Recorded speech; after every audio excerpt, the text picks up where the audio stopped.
You're walking into a group of strangers. No phones, no ID, no LinkedIn to check first. Just faces. And in about 4 seconds, your brain is going to make a decision that 300,000 years ago could have gotten you killed or kept you alive. Do you sit down by that fire or do you keep walking? Because here's the thing, nobody tells you about trust. It's not a feeling, it's not a vibe, and most of the wiring is still active right now. Today, every single time you meet someone new, think about what trust actually meant back then. It wasn't, can I count on you to text me back? It was, if I fall asleep next to you, will I wake up? It was, if I share my food with you today, will you share yours with me when I have nothing? Getting that call wrong wasn't awkward. It was fatal. So evolution didn't leave trust up to chance. It built tools. And those tools are honestly kind of brilliant. The first one is reciprocity, and it's older than language itself. Anthropologists studying hunter-gatherer societies have found something remarkable. Food sharing wasn't random generosity, it was bookkeeping. A hunter who brought down a large animal couldn't eat it alone anyway. Meat spoils fast with no refrigeration, so sharing wasn't even really a choice. But who got the good cuts? Who got fed first? Who got remembered when the tables turned? That was tracked. Constantly, silently,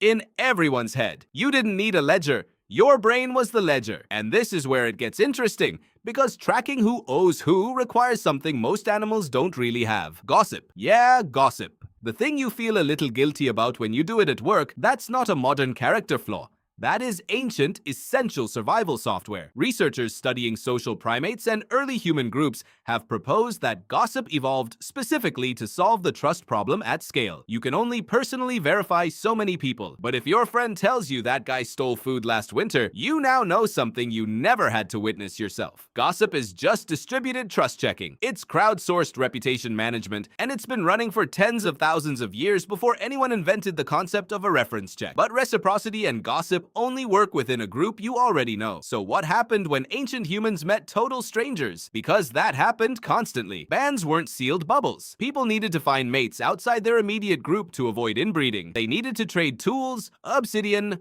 ochre, sometimes across hundreds of kilometers. Meeting outsiders was unavoidable, and also genuinely dangerous. This is where things get almost theatrical. Because default suspicion of strangers wasn't enough, groups needed a way to fast-track trust with people they'd never met. And the solution was costly signaling. Basically, proving you're trustworthy by doing something that only a trustworthy, invested person would bother doing. Scarification, tattoos, elaborate body modification found across ancient cultures worldwide weren't just decoration. They were permanent, painful, unfakeable proof of commitment to a group's identity. You can't casually pretend to belong. The wound is real. The pain was real. And that made the signal impossible to fake, which is exactly the point. Shared ritual did something similar, but on a psychological level. Groups that ate together, danced together, went through initiation ordeals together, weren't just bonding for fun. Modern neuroscience shows synchronized activity, moving in rhythm, chanting, dancing literally synchronizes brain activity between people and floods the system with oxytocin, the same hormone involved in parent-infant bonding. Ancient humans figured this out completely by accident, thousands of years before anyone knew what a hormone was. They just knew,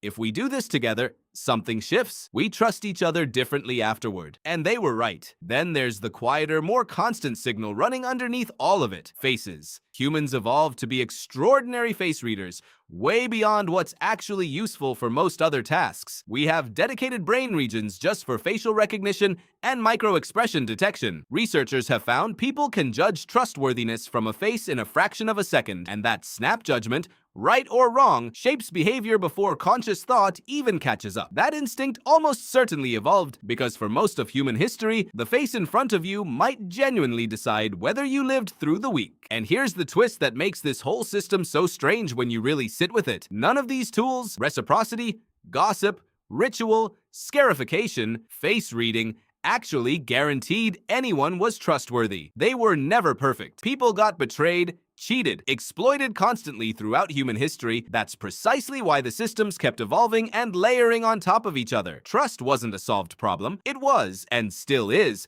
a permanently unsolved one that we just got increasingly clever workarounds for. So next time you shake someone's hand, hold eye contact a beat too long deciding if you like them, or catch yourself gossiping about a coworker you barely know, understand what's actually happening. You're not being petty. You're not being paranoid. You're running the exact same ancient trust software your ancestors ran around a fire 50,000 years ago.